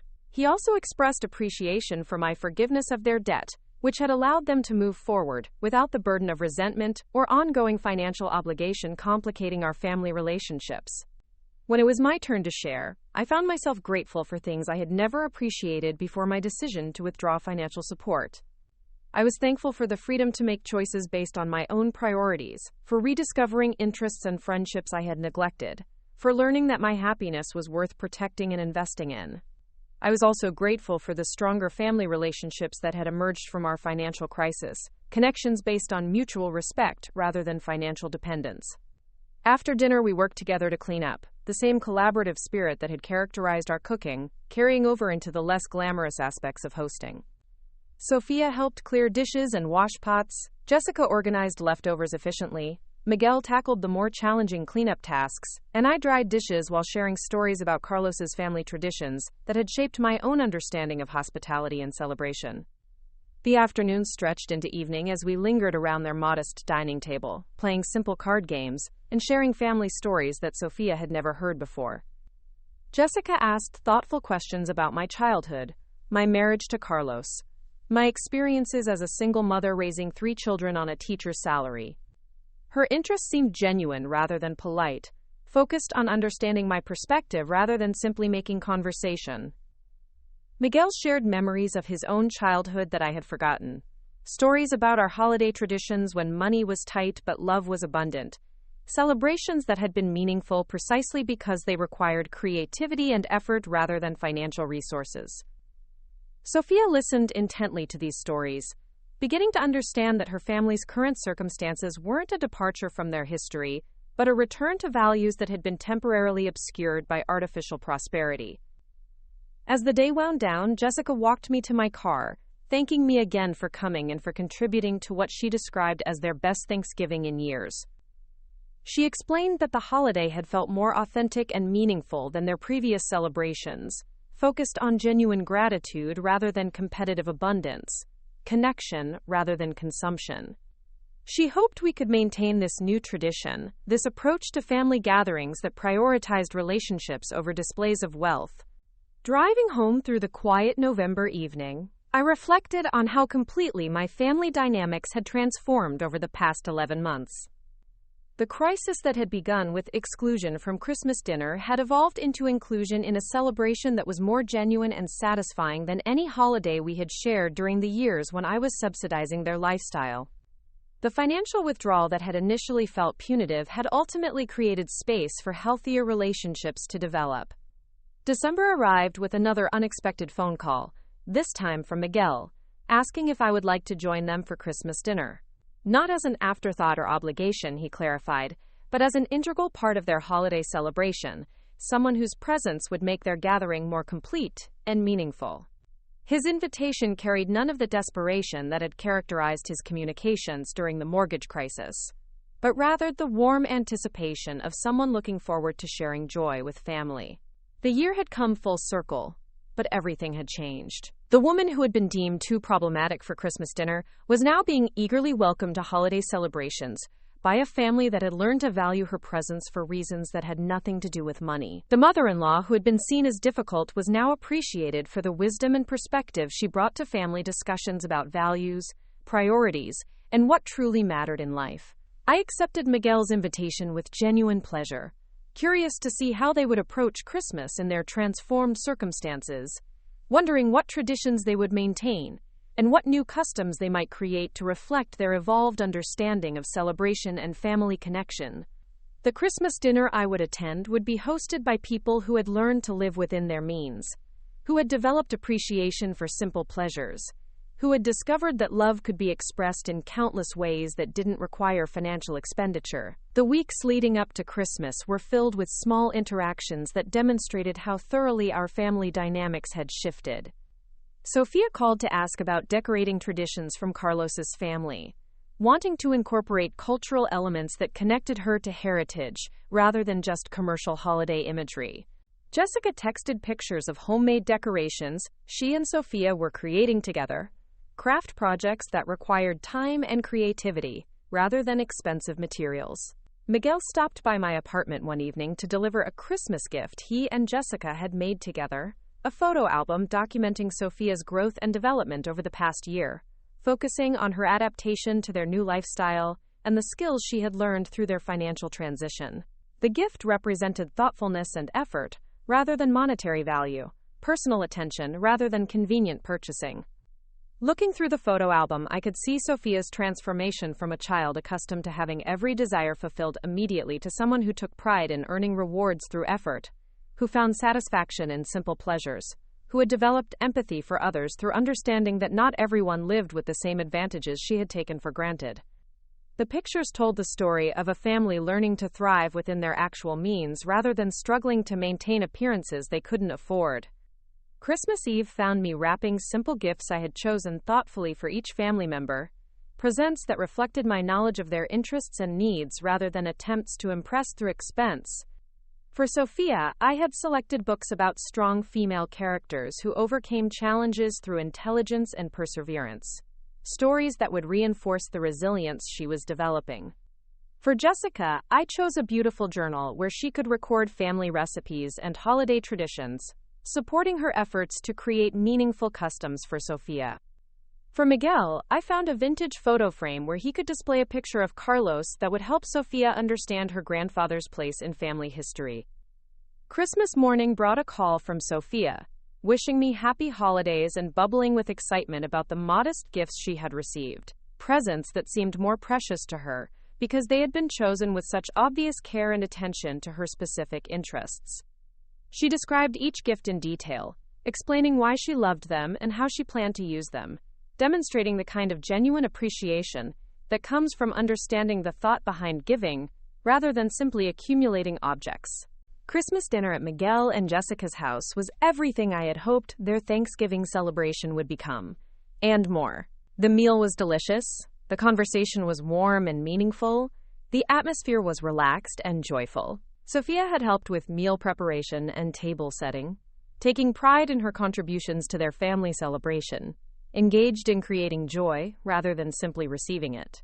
The gifts exchanged that Christmas were modest but meaningful, each one clearly chosen with careful consideration of the recipient's interests and needs. Sophia gave me a drawing she had made of our family, including Carlos even though she had never met him, based on stories I had told her about her grandfather. Her artistic representation of our family showed deep thought about relationships and connections that transcended physical presence. Jessica's gift to me was a small potted plant from her new garden, something she had grown herself rather than purchased, accompanied by detailed care instructions written in her own handwriting. The gift represented effort and personal investment rather than monetary expenditure, ongoing connection rather than one-time gesture. Miguel contributed a handwritten letter expressing his gratitude for my patience during their learning process, his appreciation for my forgiveness, and his commitment to maintaining our improved family relationships. My gifts to them were received with the kind of genuine enthusiasm that money cannot buy, appreciation for the thought and care I had invested in choosing something meaningful for each person rather than simply expensive. Sophia immediately began reading one of her new books, Jessica started planning how to use her recipe journal, and Miguel found the perfect photo of Carlos to display in his new frame. The evening extended late into the night as we shared stories, played games, and enjoyed each other's company without the pressure of maintaining appearances or meeting expensive expectations. Sophia stayed up past her usual bedtime, engaged in family conversation that included her as a valued participant, rather than a young person who needed to be entertained through costly activities or elaborate presents. As I drove home from Christmas dinner, I marveled at the complete transformation our family had undergone in exactly 1 year. The holiday dinner I had been excluded from in anger and resentment had been replaced by a celebration characterized by genuine warmth, mutual respect, and appreciation for simple pleasures that money could enhance but not create. The family relationships that had been distorted by unacknowledged financial dependence had evolved into connections based on love, respect, and shared values. January brought a year-end reflection on everything that had changed since Jessica's phone call had altered the trajectory of all our lives. The numbers were stark and telling. I had reclaimed nearly $30,000 that would have gone to mortgage payments, money that was now securing my own retirement and funding experiences that brought me genuine joy. But the financial calculation, significant as it was, paled in comparison to the relational transformation that had occurred. Miguel and Jessica had learned to live within their means, to find satisfaction in achievements that reflected their own efforts, to build a partnership based on honest communication about resources and priorities. Their marriage seemed stronger than it had been during their years of financial stress disguised as success, their goals more realistic and sustainable, their values more aligned with their actual capabilities. Sophia was developing into a thoughtful, empathetic child who understood that happiness came from relationships and experiences rather than possessions and status symbols. She was learning resilience, gratitude, and the satisfaction that comes from contributing to family life rather than simply receiving benefits from it. The skills she was acquiring would serve her throughout her life, teaching her to find joy in simple pleasures and meaning in personal connections. For me, the year had brought a complete redefinition of my role in family life and my understanding of my own worth. I was no longer the silent financier of other people's dreams, the invisible supporter whose contributions were taken for granted, the family member whose value was measured primarily by her willingness to subsidize lifestyles she couldn't afford for herself.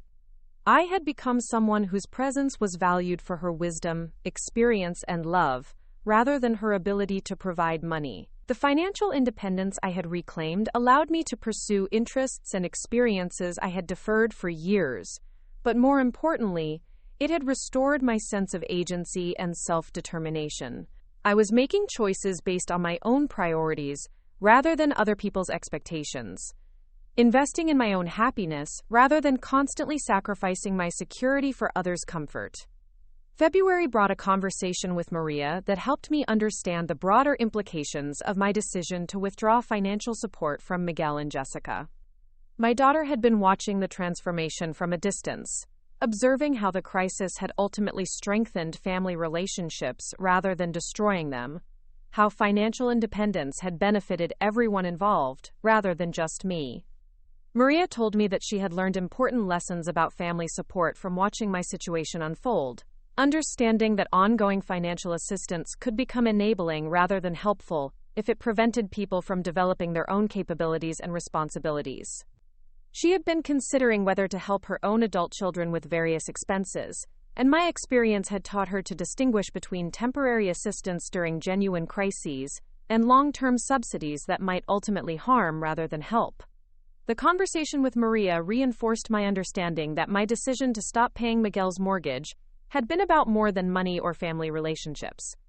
It had been about teaching crucial lessons about financial responsibility, personal accountability, and the difference between love and enablement. The crisis that had initially seemed destructive had ultimately created opportunities for growth and development that wouldn't have occurred if I had continued providing financial support indefinitely.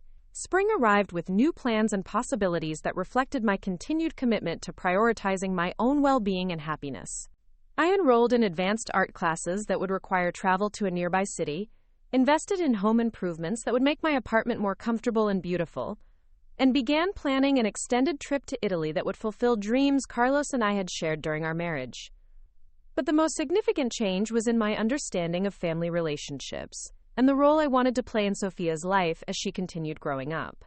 I was no longer interested in being the grandmother who provided financial support or expensive gifts, but rather the family member who offered wisdom, stories, cultural connections, and unconditional love that didn't depend on anyone's financial circumstances or material success.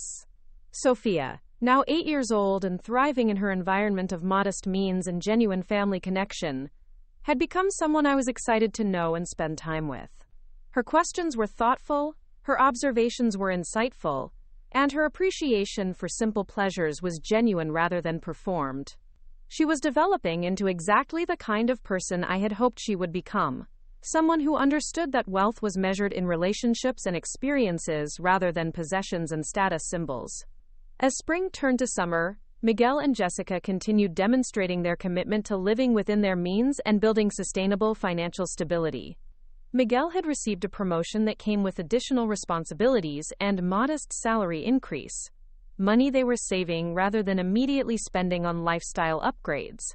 Jessica had expanded her role at her father's dental practice, contributing meaningfully to their household income while developing professional skills she had neglected during their years of artificial prosperity.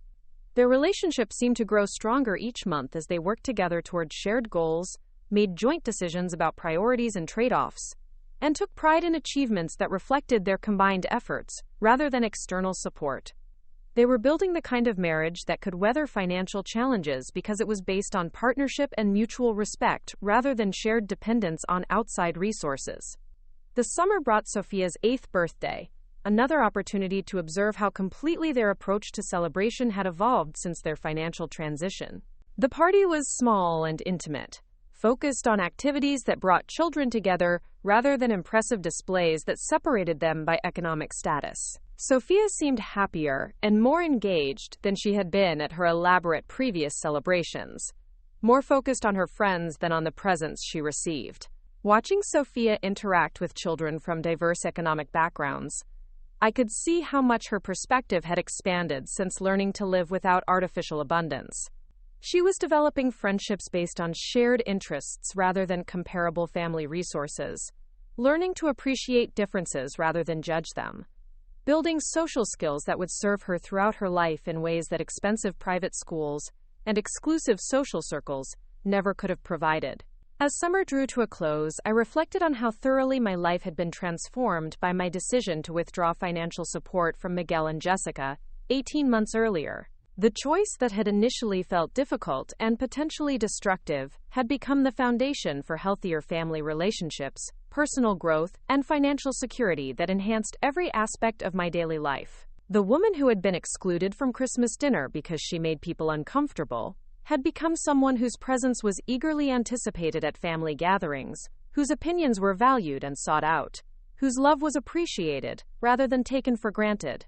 The mother-in-law who had been seen as problematic had evolved into a family member whose wisdom and experience enriched everyone's understanding of what truly mattered in life. Most importantly, I had learned to see my own happiness and security as worthy of protection and investment, to prioritize my own well-being rather than constantly sacrificing my resources for others' immediate desires. The financial independence I had reclaimed allowed me to pursue dreams and experiences that brought genuine joy, but the psychological independence was even more valuable, freeing me to make choices based on my own values rather than other people's expectations. The mortgage payments that had once seemed like necessary family support had revealed themselves to be enablement that prevented important growth and development. By withdrawing that support, I had forced Miguel and Jessica to develop financial responsibility, personal accountability, and partnership skills that would serve them throughout their lives.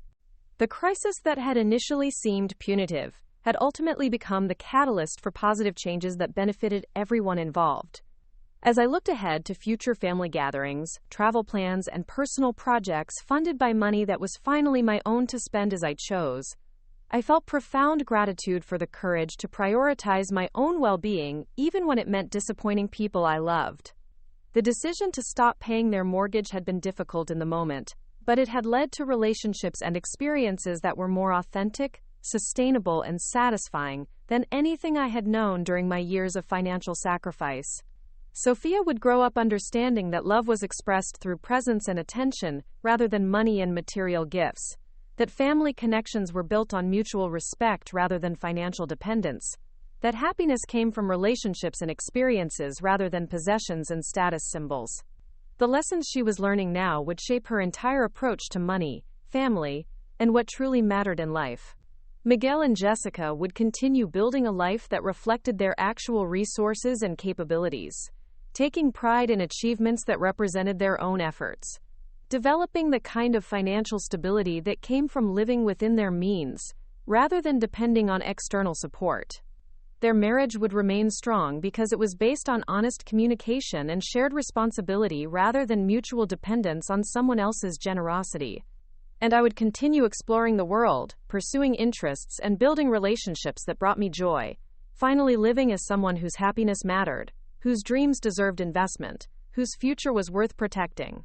The Christmas dinner exclusion that had initially felt like rejection had ultimately become liberation, freeing me to discover what my life could become when I stopped subsidizing other people's dreams and started funding my own. The following autumn brought an unexpected phone call from Jessica's mother, Eleanor, a woman I had met only briefly at Miguel and Jessica's wedding years earlier. Her voice was formal but warm, as she introduced herself and explained that Jessica had given her my number, suggesting we might have an important conversation about family dynamics and financial boundaries that could benefit both our families. Eleanor explained that she had been watching Jessica and Miguel's transformation over the past 2 years, with interest and concern, observing their transition from financial dependence to independence, with the kind of perspective that only comes from having made similar mistakes in her own parenting. She had spent years subsidizing Jessica's lifestyle choices, she admitted, enabling decisions that prevented her daughter from developing crucial life skills and personal responsibility. During our lengthy phone conversation, Eleanor revealed that she had been providing Jessica with monthly allowances well into adulthood, covering everything from car payments to vacation expenses to shopping sprees that maintained Jessica's sense of entitlement to luxury she hadn't earned. The pattern had continued even after Jessica's marriage to Miguel, with Eleanor quietly supplementing their income through gifts, loan payments, and emergency bailouts that Jessica had never mentioned to Miguel. Eleanor's decision to reduce her financial support had coincided roughly with my withdrawal of mortgage assistance, creating a perfect storm that forced Jessica to confront the reality that her lifestyle had been artificially maintained by multiple family members, rather than her own efforts. The dental practice job that Jessica had treated as optional income had suddenly become essential when both sources of family subsidy disappeared simultaneously. What fascinated me about Eleanor's perspective was her recognition that financial enabling had damaged her relationship with Jessica more severely than financial independence ever could.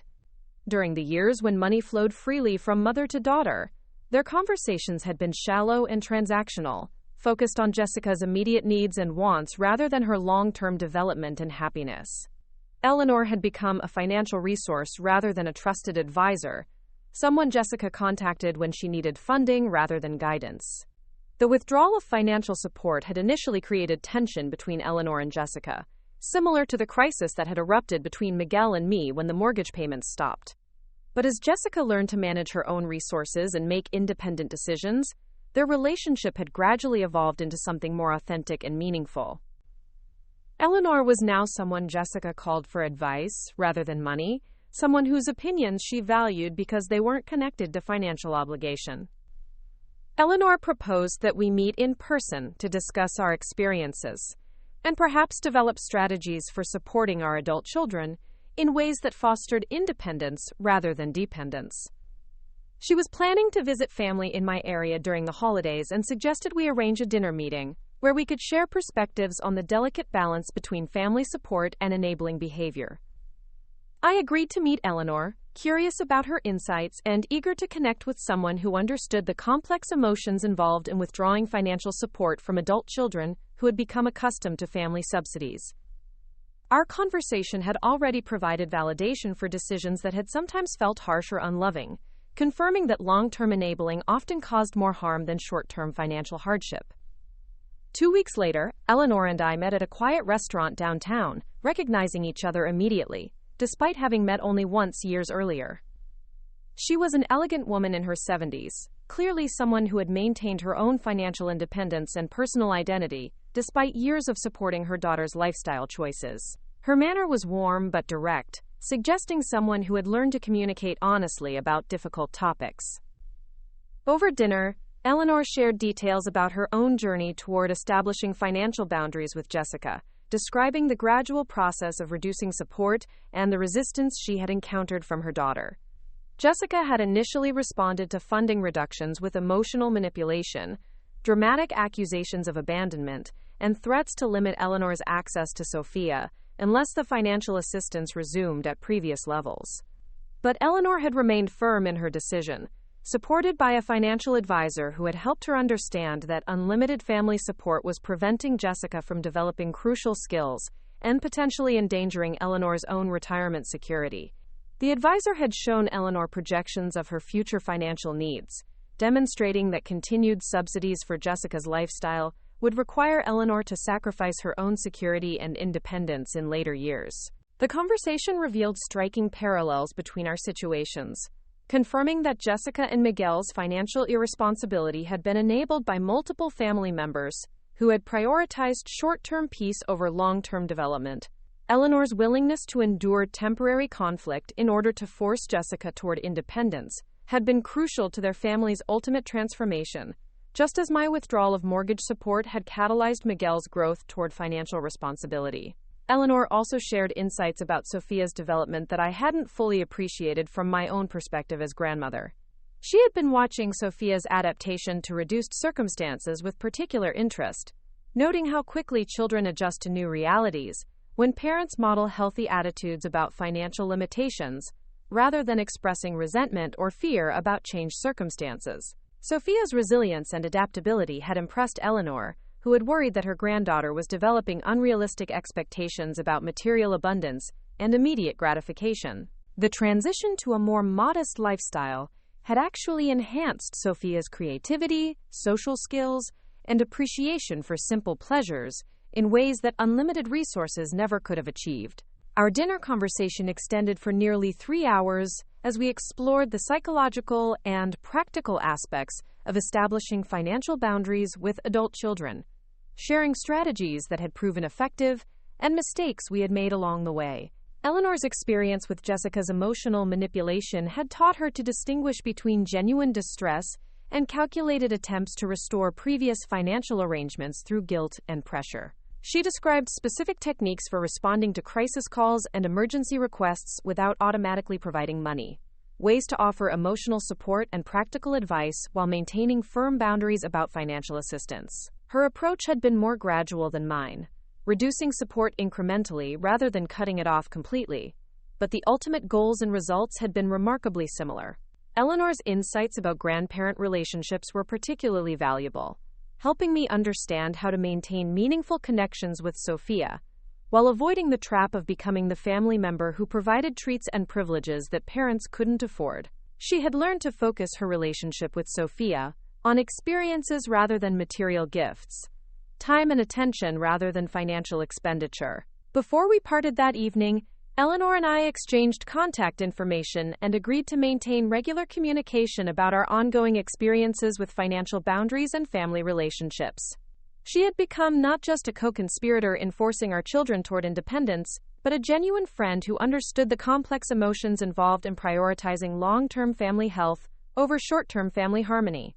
The following months brought regular phone calls with Eleanor, conversations that provided ongoing support and perspective, as we both navigated the continuing evolution of our family relationships. Her friendship became one of the unexpected benefits of my decision to withdraw financial support from Miguel and Jessica, connecting me with someone whose wisdom and experience enhanced my own understanding of healthy family dynamics.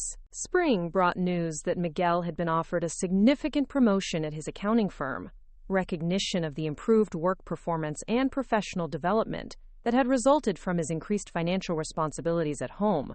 The promotion would bring a substantial salary increase, but Miguel's approach to the additional income demonstrated how thoroughly he had internalized lessons about financial responsibility and sustainable lifestyle choices. Instead of immediately upgrading their lifestyle to match his new income level, Miguel and Jessica planned to maintain their current modest standard of living while directing the additional earnings towards savings, debt reduction, and long-term financial security. They were building an emergency fund that would protect them from future financial crises, contributing more substantially to retirement accounts, and establishing a college savings plan for Sophia that reflected realistic projections rather than wishful thinking. Their measured approach to increased income impressed me more than any dramatic gesture of gratitude could have, demonstrating that they had truly learned to distinguish between wants and needs, to prioritize long-term security over short-term gratification, to make financial decisions based on sustainability rather than immediate desire. The couple, who had once spent money they didn't have on luxuries they didn't need, had evolved into people who could resist lifestyle inflation, even when they could afford it. Sophia's 9th birthday celebration exemplified their transformed approach to family life and spending priorities. Instead of expensive party venues and elaborate entertainment, they organized a camping trip that combined celebration with education about nature, self-reliance, and finding joy in simple activities that required creativity rather than consumption. Sophia invited 3 close friends for a weekend adventure that cost less than one of her previous birthday parties, but provided memories and skills that would last far longer than any material gift. Watching Sophia navigate outdoor challenges with enthusiasm and competence, I could see how much her character had strengthened during her family's transition to financial responsibility. She had learned to solve problems creatively, to find entertainment in simple activities, to appreciate experiences that didn't depend on expensive equipment or professional coordination. The resilience she was developing would serve her throughout her life in ways that unlimited resources never could have provided. Summer brought my long-anticipated trip to Italy, funded entirely by money that would have otherwise gone to Miguel's mortgage payments. The 3-week journey through Tuscany and the Amalfi Coast fulfilled dreams that Carlos and I had shared during our marriage. visiting places we had only seen in photographs and imagined experiencing together. Every meal, every sunset, every museum visit was enhanced by the knowledge that I was finally prioritizing my own happiness after years of deferring my dreams for others' immediate needs. In Rome, I met a group of women travelers who had similar stories about reclaiming their independence after years of family financial sacrifice. Our conversations over wine and pasta revealed how common my experience had been, how many women had spent decades subsidizing adult children's lifestyles at the expense of their own security and fulfillment. The shared stories provided perspective and validation, confirming that my decision to withdraw support had been both necessary and courageous. One woman, Catherine, had spent 15 years paying her son's business expenses, while he pursued entrepreneurial ventures that never generated sustainable income. Another, Maria Elena, had funded her daughter's graduate school and subsequent career exploration for nearly a decade, enabling professional indecision that prevented genuine career development. Each woman had eventually reached a breaking point, where continued financial support became impossible to justify or sustain. The conversations in Italy reinforced my understanding that financial enabling was often disguised as family loyalty, that parents, particularly mothers, were culturally pressured to sacrifice their own security for adult children who were perfectly capable of managing their own responsibilities. The women I met had all discovered that withdrawing financial support had ultimately strengthened family relationships, rather than destroying them, forcing honest communication about resources, priorities, and mutual respect. Returning from Italy energized and inspired, I found that Miguel and Jessica had used my absence to make additional progress toward complete financial independence. They had refinanced their rental house purchase, eliminating the need for co-signers or family assistance, and had established credit profiles that reflected their own income and payment history rather than family support. They were building the kind of financial foundation that would support their goals without requiring external assistance. Jessica called to share news that she had been offered a full-time position at her father's dental practice, recognition of her improved work performance, and professional development since taking financial responsibility seriously. The position would provide health insurance, retirement benefits, and career advancement opportunities that had been absent when she treated work as optional rather than essential. Her pride in earning the promotion through merit rather than family connection was evident in her voice. The fall semester brought Sophia's enrollment in a gifted program at her public school, recognition of academic abilities that had flourished since her transition to a more challenging and diverse educational environment. Her teachers reported that Sophia demonstrated unusual empathy for classmates from different economic backgrounds, leadership skills that included rather than excluded peers who lacked certain privileges, and creativity that had been enhanced rather than diminished by learning to work within realistic constraints. Sophia's academic success confirmed what I had suspected about the long-term benefits of her family's financial transition. Instead of limiting her opportunities, living within realistic means had expanded her understanding of the world, developed her problem-solving abilities, and taught her to appreciate achievements that required effort rather than expenditure. She was becoming exactly the kind of person I had hoped she would develop into, someone who understood that true wealth was measured in relationships, experiences, and personal growth, rather than material accumulation. As Thanksgiving approached again, marking the third anniversary of my decision to withdraw mortgage support, Miguel called to express gratitude that extended far beyond the holiday season. He wanted to acknowledge how much their family had benefited from my tough love approach to their financial irresponsibility, how much stronger and happier they had become through learning to live within their actual means and capabilities. Miguel's gratitude was complex and mature, recognizing that my seemingly harsh decision had ultimately provided gifts that unlimited financial support never could have offered. They had discovered capabilities they didn't know they possessed, developed partnership skills that strengthened their marriage, and found satisfaction in achievements that reflected their own efforts rather than family assistance. The crisis that had initially felt devastating had become the foundation for a more authentic and sustainable family life. The Thanksgiving celebration that year was our richest and most meaningful yet, not because of the food or decorations, but because of the genuine appreciation that permeated every conversation and interaction. Sophia's gratitude list had evolved to include abstract concepts like resilience, empathy, and the satisfaction that comes from overcoming challenges through personal effort. Her understanding of what deserved appreciation had matured far beyond her chronological age. Jessica's contribution to our Thanksgiving conversation surprised me with its depth and honesty.